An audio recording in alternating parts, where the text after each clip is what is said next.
most of us know what doesn't work and what works. Most of us know when we're screwing up. Most of us know what we should do, but we don't do it. And the reason is because in that state of mind, you're not going to. If you want, I'll go on a rant on what is my highest level mission right now. Yes, please. Okay. So for decades, my obsession has been, what makes the difference in people, right? Why do some people, you give them everything, love, joy, tremendous education, economic well-being, and they end up going in and out of rehab all day long? How many actors, actresses, wealthy people have you seen do this? It's sad. And then there are people that life has just beat the hell out of, right?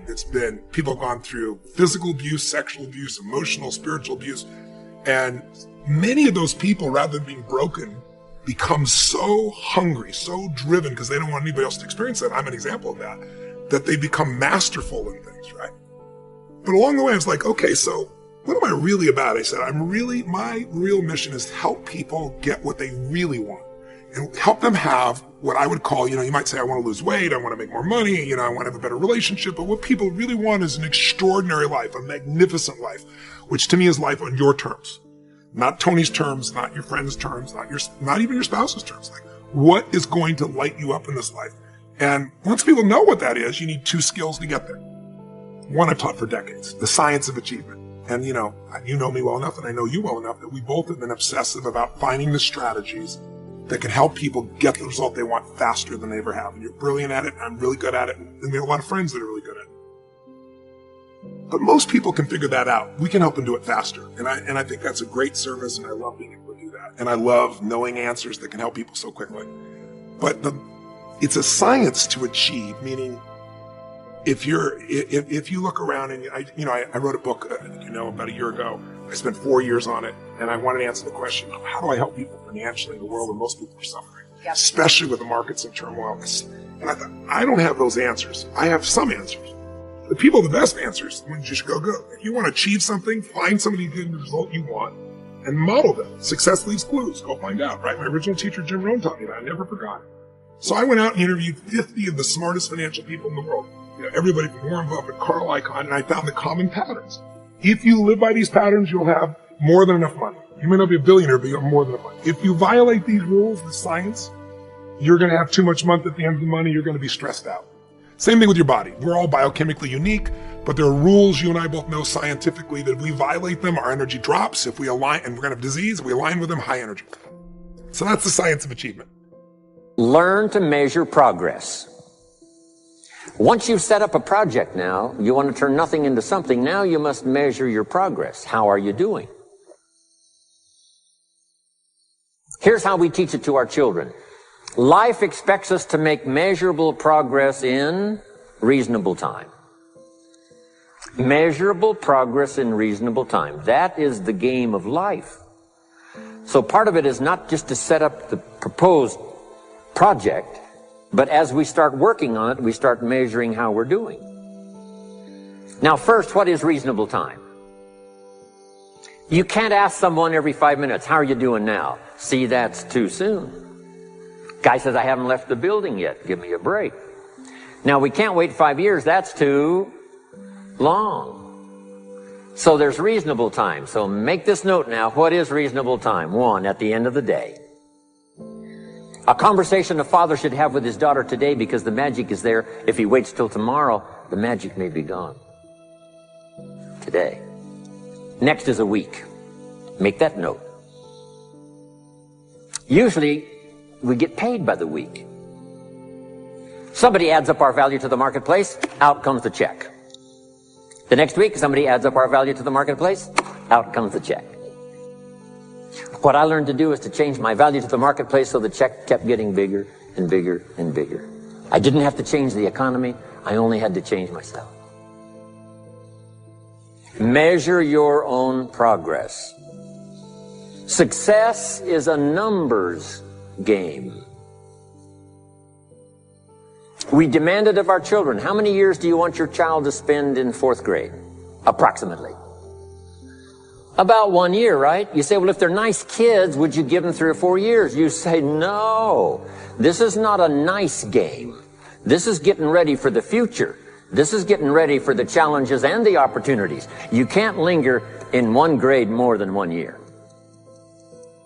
Now make this note. The same should go for us as adults. Don't linger more than 1 year in one grade of learning. Adult, management, entrepreneurship, leaderships of all kind. Keep up the pace of learning. The numbers. Measure. Count. Now here's the key. Face the truth. If you're only making this much progress, there's no use trying to kid the world, no use trying to kid anybody else, and especially don't kid yourself.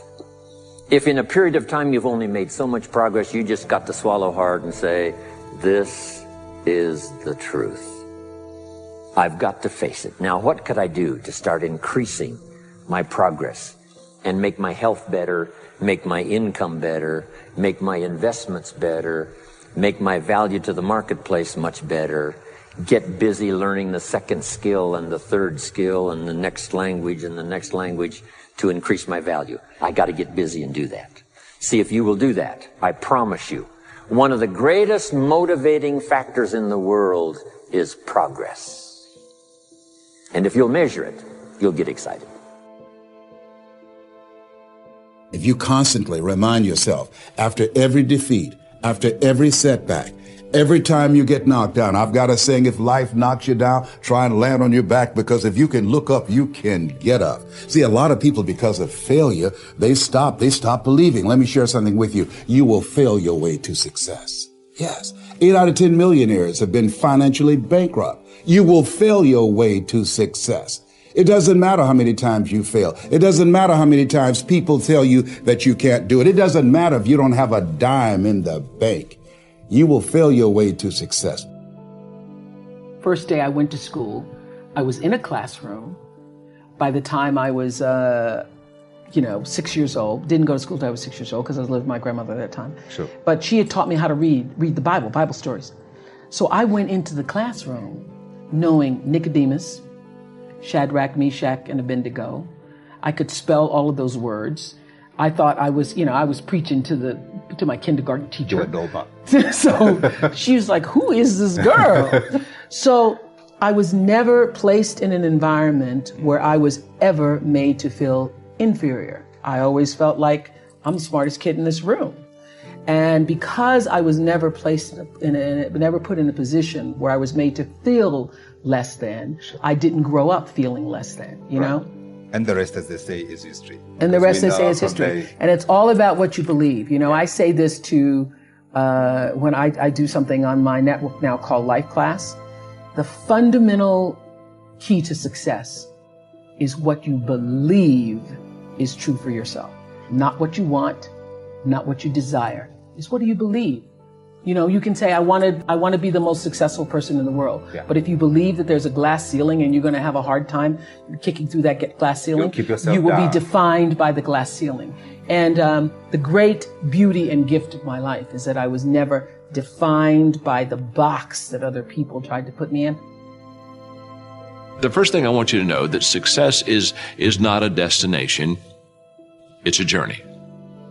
Think of success as a process. Let me illustrate it and explain it this way. If you go to college, you work hard, and in 4 or 5 years, depending on what kind of degree you're working on, and in today's society, sometimes 6 or 7 years, but eventually, comes the day of graduation, and you're all excited, and your family is there, and your friends are there, and you're there with your classmates, and you got your cap and your gown, and you know that there's going to be a time in that ceremony where you're going to walk across stage, and the president, provost, somebody's going to shake your hand, hand you a diploma, congratulate you, and you're going to get off the other side. They're going to have presents waiting for you, and they'll be taking pictures, and everybody will be shaking your hand, say, congratulations, today you become a success. You're a college graduate. Now, my friend, you did not become a success the day that you got your diploma. Now, what you did have happen to you in that ceremony is you got recognized for success.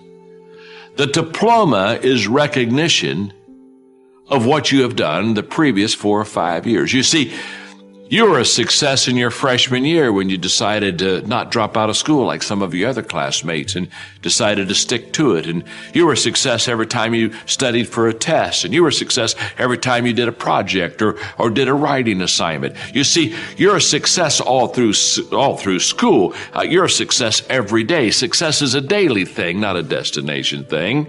The day you got the diploma, you just got recognized for the success that you already were.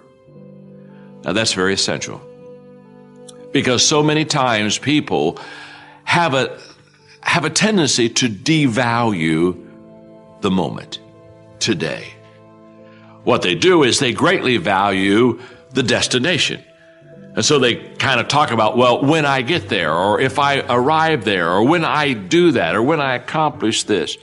And they don't understand that success is a daily thing. And I'm here to share with you that the secret of success is determined by your daily agenda. In fact, I wrote a book a few years ago called Today Matters. I'm passionate about that book because what it does is it helps me to understand that we make decisions and then we manage decisions. And too often we think, I will make a decision. For example, you're saying, I'm going to make a decision to be a coach. Or I'm going to make a decision, you know what? I'm going to make a decision to be a public speaker. I want to be a communicator. Well, congratulations. You've made a wonderful decision. Coach, speaking, good decisions. But that won't make you a successful coach.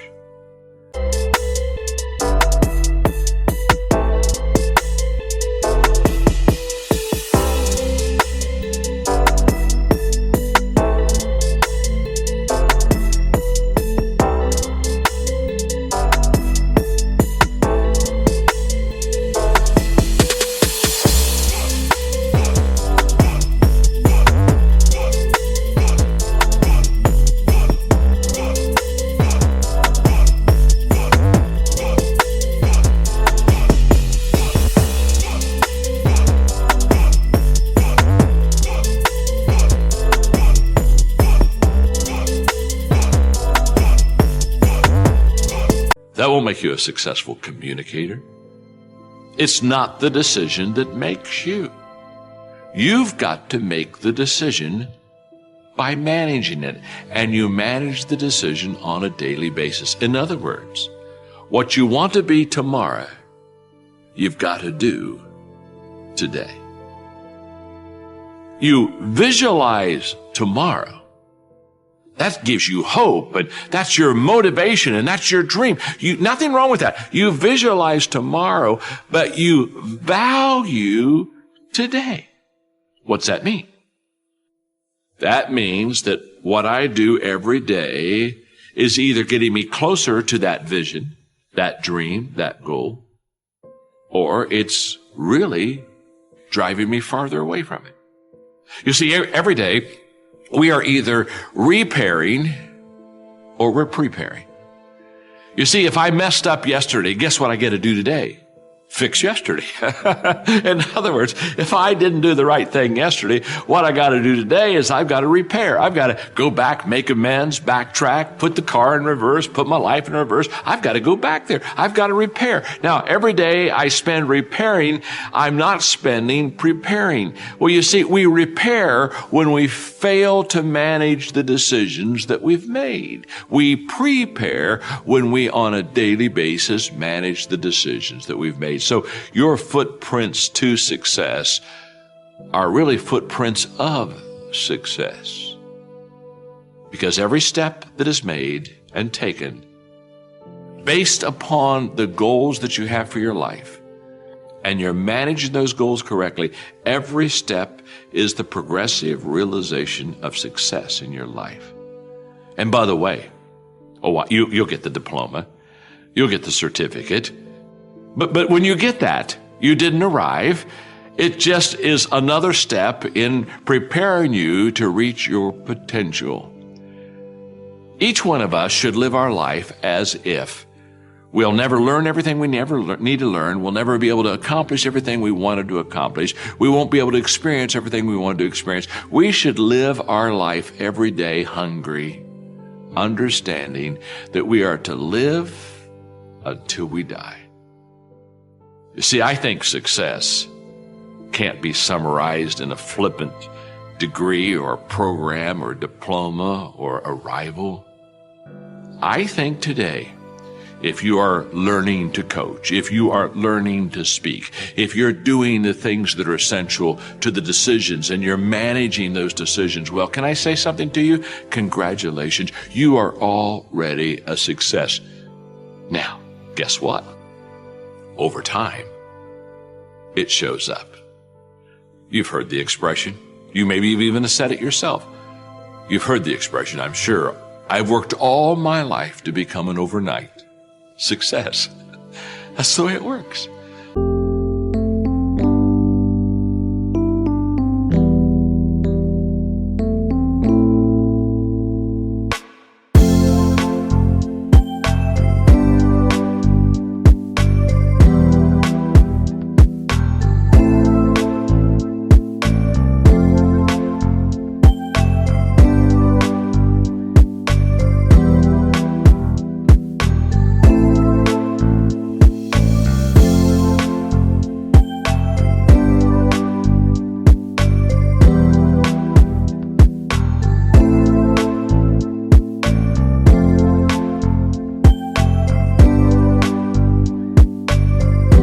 All of a sudden, somebody recognizes you. All of a sudden, somebody congratulates you. You didn't get good at that moment. You've been good for a long time. It just showed up someday. Tell people your concept of the paddle. Well, there's a paddle for everybody's ass. We all know that. And every day you just get up, and I don't fear anything, but I worry about everything. And the day you stop worrying in good times, the paddle will get your behind. And so as great as things are in life, I know you're only a few steps or a few incidents away from something bad happening. You can never forget it. Did you have fear as a kid and you just got into enough business scuffles that you figured your way through things, or have you always been fearless? I'm pretty fearless, but I do worry about everything. But you know, once again, you know, the book, and this is why Harper's asked me to write the book, because of all my Tillmanisms. You got to know what you know and what you don't know. And I knew that I understood business. Now, don't ask me to, you know, go win an Emmy. I took guitar lessons for 4 years, and I still struggle playing a guitar.